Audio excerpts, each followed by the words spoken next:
Doctor Shyamaprasad Mukherjee വായിച്ച് പഠിക്കേണ്ടതും അറിഞ്ഞു പഠിക്കേണ്ടതുമായിട്ടുള്ള ഏടാണ്. നമുക്കറിയാം, 52 വയസ്സ് വരെ മാത്രമാണ് അദ്ദേഹം ജീവിച്ചത്. 1901 ജനിച്ചു. 1953 അദ്ദേഹം മരണപ്പെടുകയോ കൊല്ലപ്പെടുകയോ ചെയ്യുന്ന സാഹചര്യം ഉണ്ടായി. അത് മരണപ്പെട്ടതാണോ അത് കൊല്ലപ്പെട്ടതാണോ എന്നുള്ള കാര്യത്തെ കുറിച്ച് ആർക്കും ഇന്നും ധാരണയില്ല. രാഷ്ട്രീയം എന്ന് പറയുന്നത് ഇന്നൊരുപാട് തരത്തില് വളരെ മോശമായി ചിത്രീകരിക്കപ്പെട്ടിട്ടുള്ള ഒരു വാക്കാണ്. നമ്മളൊരു ജോലി സ്ഥലത്ത് പോയി കഴിഞ്ഞാൽ തന്നെ നീ ഇവിടെ രാഷ്ട്രീയം കളിക്കരുത് എന്ന് പറയും. അതിൻ്റെ അകത്ത് എന്തെങ്കിലും കുഴപ്പങ്ങൾ ഉണ്ടാക്കുകയും കുത്തിത്തിരിപ്പ് ഉണ്ടാക്കുകയും ചെയ്യുമ്പോൾ അതിന് പറയുന്ന ഒരു പേരാണ് ഇതിൻ്റെ അകത്ത് രാഷ്ട്രീയം കളിക്കരുത് എന്ന് പറയും.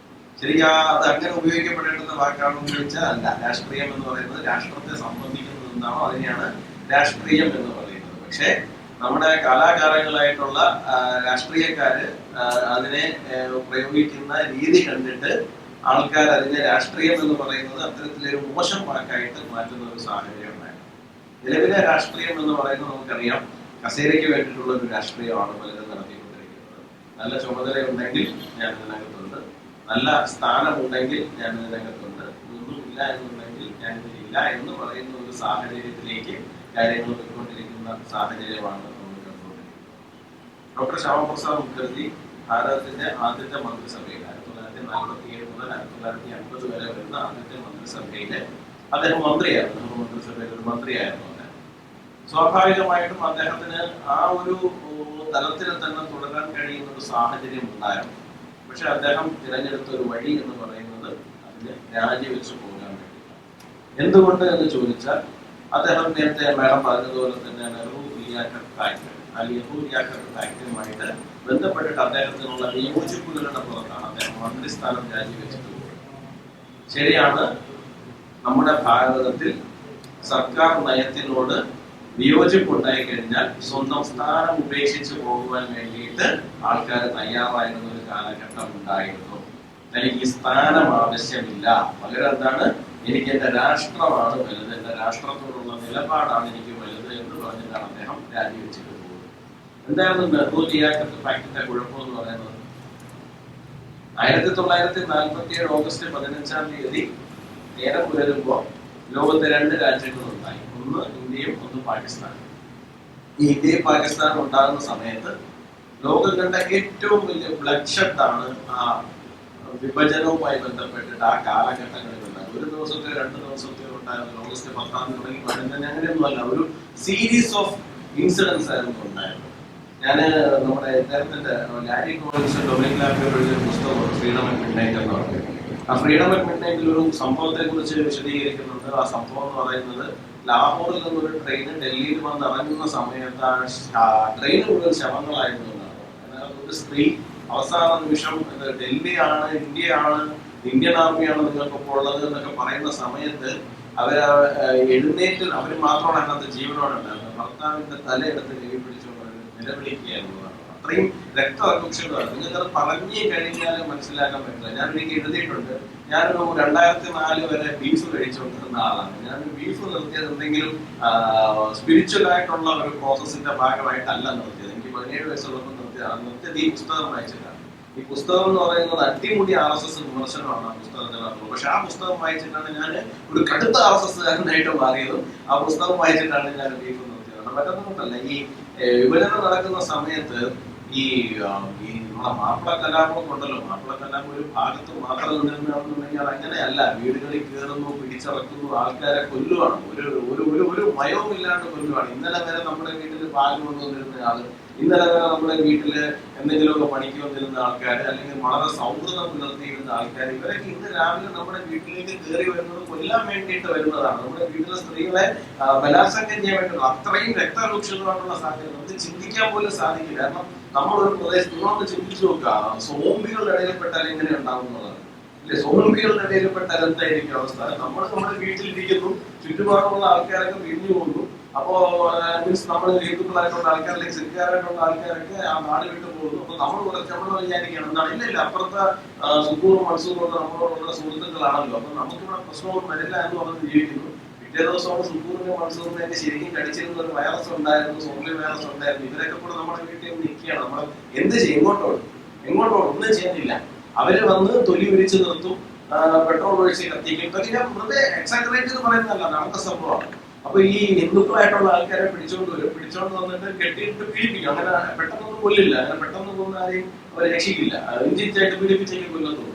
ഈ കൊല്ലുന്ന സമയത്താണ് ഈ കാളയെ കൊണ്ട്, പശുവിനെ കൊണ്ട് നിർത്തിയിട്ട് അതിനെ തൊലിവിരിക്കും, ജീവനോടെ തൊലിവിരിക്കും. കാളയെ കൊണ്ട് നിർത്തിയിട്ട് അതിന്റെ വൃഷ്ണം ചെയ്തിച്ചാണ്. എന്നിട്ട് ആ കാള വേനോട് ഓടും. ഓടുന്ന സമയത്ത് തന്നെ കമ്പുകൊണ്ട് കുത്തി തേയിലേക്ക് ഇടും. അതൊക്കെ അവരെ എഴുതി വെച്ചിട്ടുള്ള സാധനങ്ങളാണ്. എന്താന്ന് പറഞ്ഞു കഴിഞ്ഞാൽ ഞാൻ വായി നിർത്തിയതുകൊണ്ടാണ്. കാരണം എന്താ വെച്ച് കഴിഞ്ഞാല് ഹിന്ദു എവിടെ പീഡിപ്പിക്കപ്പെടുന്നു അവിടെ ഹിന്ദുവിന്റെ പേരിൽ പീഡിപ്പിക്കപ്പെടുന്നുണ്ട് ഈ മൃഗം. പിന്നെ ഞാൻ തന്നെ എന്നെ പിടിച്ചെടുക്കുന്ന ശരിയല്ലോ എന്ന് വിചാരിച്ചിട്ടാണ് ഞാൻ നിർത്തുന്ന സാഹചര്യം. അപ്പൊ ഇത്തരത്തിലുള്ള അതീവ രക്തരൂക്ഷിതമായിട്ടുള്ള ഒരു ചരിത്രമാണ് അതിന് പറയാനുണ്ടായിരുന്നത്. അപ്പൊ ഈ പോയ ആൾക്കാരുടെ ജാതി ഒന്നും അവിടെ വിഷയമായിരുന്നില്ല. നീ നായരാണോ, മുലയനാണോ, ഈഴവനാണോ, ബ്രാഹ്മണനാണോ, ക്ഷത്രിയനാണോ, രജപുത്രനാണോ, പട്ടത്തെങ്കിലാണോ, ഇതൊന്നും അവിടെ വിഷയമായിരുന്നില്ല. നീ കാസറാണ് എന്നുള്ളത് മാത്രമായിരുന്നു അവരുടെ മുമ്പിൽ കൊല്ലപ്പെടാൻ വേണ്ടിയിട്ടുണ്ടായിരുന്നു ഒരേ ഒരു യോഗ്യത എന്ന് പറയുന്നത്. അപ്പൊ അത് ചെയ്തിരുന്ന ഒരു സാഹചര്യമായിരുന്നു ഉണ്ടായിരുന്നത്. അപ്പോ പറഞ്ഞു വന്നാണ് നെഹ്റുലിയാക്കത്ത് പാക്ട് 1950 ഉണ്ടാക്കി വെക്കുമ്പോ ആ പാക്ടിന്റെ ഒരു മൊത്തത്തിലുള്ള ഒരു രൂപം എന്ന് പറയുന്നത് പാകിസ്ഥാനിലുള്ള കുറെ ആൾക്കാർ ആരെയൊക്കെയോ കൊന്നു.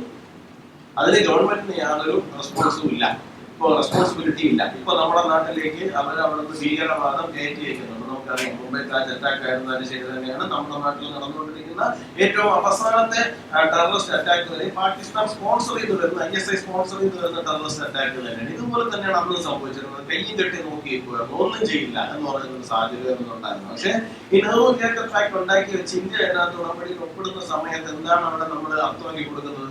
അർത്ഥമാക്കി കൊടുക്കുന്നത് ഇത്രയേ ഉള്ളൂ. എന്താണ് അത്? പാകിസ്ഥാൻ അതിനകത്ത് പ്രത്യേകിച്ച് റോളൊന്നുമില്ല. പകരം എന്താണ്, വേറെ കുറച്ച് ആൾക്കാരാണ് അത് ചെയ്തത് എന്നുള്ളത്. കുറെ ആൾക്കാർക്ക് പേരുമില്ല, നാളുമില്ല, ഒന്നുമില്ല എന്ന് പറയുന്നത്.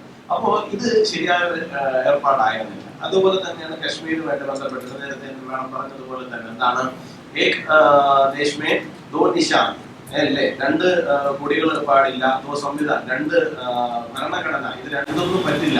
ഒരു രാഷ്ട്രമാണെന്നുണ്ടെങ്കിൽ ഒരൊറ്റ കൊടി ഉണ്ടാകണം, ഒരൊറ്റ ഭരണഘടന ഉണ്ടാകണം എന്നുള്ളതായിരുന്നു ശ്യാമപ്രസാദ് മുഖർജിയുടെ നിലപാട് എന്ന് പറയുന്നത്. കശ്മീർ എന്ന് പറയുന്ന ഒരു സംസ്ഥാനം, ജമ്മു കശ്മീർ എന്ന് പറയുന്ന ഒരു സംസ്ഥാനം ഉണ്ടാകും. ആ ജമ്മു കശ്മീർ എന്ന് പറയുന്ന സംസ്ഥാനം നമ്മുടെ എല്ലാവരുടെയും ജീവിത കാലഘട്ടങ്ങളിൽ നമ്മൾ കണ്ടിട്ടുള്ളതാണ്. എന്തുമാത്രം ആക്രമണ പരമ്പരകൾക്കാണ് അവിടെ സാക്ഷ്യം വഹിച്ചിട്ടുള്ളത്. 1990 വരെ ത്രിവർണ്ണ പതാകയോട് ഉയർത്താൻ വേണ്ടിയിട്ട് പോലും ഇവര് സമ്മതിക്കില്ലായിരുന്നു. ഇപ്പൊ വലിയ സ്നേഹം ത്രിവർണ്ണ പതാകയോടൊക്കെ പറയുന്നുണ്ട്. Bharatiya Janata party, BJP, RSS ഹിന്ദുത്വവൽക്കരിക്കുകയാണ്. ഭഗവത് പതാക, കാവ്യ പതാകയാണ് കൂടുതൽ പ്രാധാന്യം നൽകുന്നതെന്ന് പറഞ്ഞ് വലിയ ബഹളം ഉണ്ടാക്കുന്നുണ്ട്. ഈ പറയുന്ന ആൾക്കാർ ആരും തന്നെ അവിടെ എന്തുകൊണ്ട് ത്രിവർണ്ണ പതാക കശ്മീരിൽ ഉയർത്തുന്നില്ല എന്നുള്ളതിനെ കുറിച്ചിട്ട് സംസാരിക്കുന്ന ഒരു സാഹചര്യം ഉണ്ടായിരുന്നില്ല. 1990 എനിക്ക് തോന്നുന്നത് മുതലാണ് കശ്മീരിലേക്ക് പോവുകയും അവിടെ ത്രിവർണ്ണ പതാക ഉയർത്തുവാൻ വേണ്ടിയിട്ട്, അതായത് ഇത്രയധികം ഭീകരവാദികൾ അവിടെ താണ്ഡവം ചവിട്ടിക്കൊണ്ടിരിക്കുന്ന സമയത്ത്, ഭീകരവാദികൾ അവിടെ നടമാടിക്കൊണ്ടിരിക്കുകയാണ്. ആ നടമാടിക്കൊണ്ടിരിക്കുന്ന സമയത്ത് ഈ പറയുന്ന എല്ലാ ഭീഷണികളെയും മറികടന്നുകൊണ്ട് അവിടെ എത്തി, അവിടെ ഭാരതത്തിന്റെ ത്രിവർണ്ണ പതാക ഉയർത്തിയിട്ട് വന്ന ഒരു മനുഷ്യനുണ്ട്. ആ മനുഷ്യന്റെ പേര് നരേന്ദ്രമോദി എന്നാണ്. ആ മനുഷ്യനാണ് ഇന്ന് ഭാരതത്തിന്റെ പ്രധാനമന്ത്രിയായിട്ടിരിക്കുന്നത്. ശരിക്കും പറഞ്ഞാല് അദ്ദേഹം ജോഷിജി ആയിരുന്നു അവിടെ ഉയർത്തേണ്ടിയിരുന്നത്. പക്ഷെ ജോഷിജിക്ക് അത് സാധിച്ചില്ല. പകരം നരേന്ദ്രമോദി, കാലത്തിന്റെ ഒരു കാവ്യനീതി പോലെയാണ്. അന്ന് അത് ഉയർത്താൻ വേണ്ടിയിട്ടുള്ള നിയോഗം എന്ന് പറയുന്നത്, നിയോഗം എന്ന് പറയുന്നത് കൂടി ഉണ്ടാവുന്നത്. ആ നിയോഗം ഉണ്ടായിരുന്നത് നരേന്ദ്രമോദിജിക്കായിരുന്നു. ആ നരേന്ദ്രമോദിജി തന്നെ പിന്നീട് കാലത്തിന്റെ കാവ്യനീതി പോലെ ഭാരതത്തിന്റെ പ്രധാനമന്ത്രിയായിട്ട് വരുന്ന ഒരു സാഹചര്യം ഉണ്ടായി. അപ്പോ രാഷ്ട്രീയം എന്ന് പറയുന്നത് നമ്മൾ വെറുതെ ചെയ്യുന്നതല്ല. നമ്മൾ രാഷ്ട്രീയം ചെയ്യുന്നത് ഫോർ എ പർപ്പസ് ആണ് എന്നുള്ള കാര്യത്തെ കുറിച്ച് കൂടി നമ്മൾ മനസ്സിലാക്കണം. ഇപ്പോ കുറച്ച് ആൾക്കാർ CJP എന്നൊക്കെ പറഞ്ഞിട്ട് അല്ലെ, പോപ്പുലർ ജനതാ പാർട്ടി എന്നൊക്കെ പറഞ്ഞ് കുറച്ച് പാർട്ടികളായിട്ടൊക്കെ പുറത്തിറങ്ങിയിട്ടുണ്ട്. ഈ സാധനം ഒന്നും അൾട്ടിമേറ്റ്ലി വിജയിക്കില്ല. ഞാൻ നമ്മളുടെ എഴുതി ഒപ്പിട്ടത് അത് വിജയിക്കില്ല. അത് വേറൊന്നും കൊണ്ടല്ല. BJPയും സംഘപരിവാറും അല്ലെങ്കിൽ അതിന് മുമ്പുണ്ടായിരുന്ന ജനസംഘവും ഒക്കെ രാഷ്ട്രീയം നടത്തിയത് ഈ പറയുന്നത് പോലെ റോസാപ്പൂവികളിൽ ചവിട്ടിയിട്ടൊന്നുമല്ല.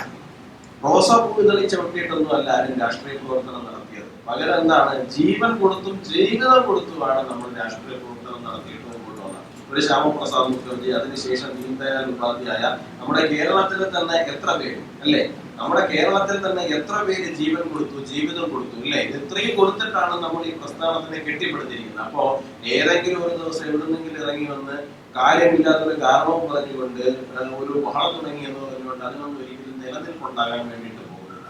ഈ പ്രസ്ഥാനത്തിന്റെ അടിത്തറ കെട്ടിപ്പണിതിരിക്കുന്നത് ത്യാഗത്തിലാണ്.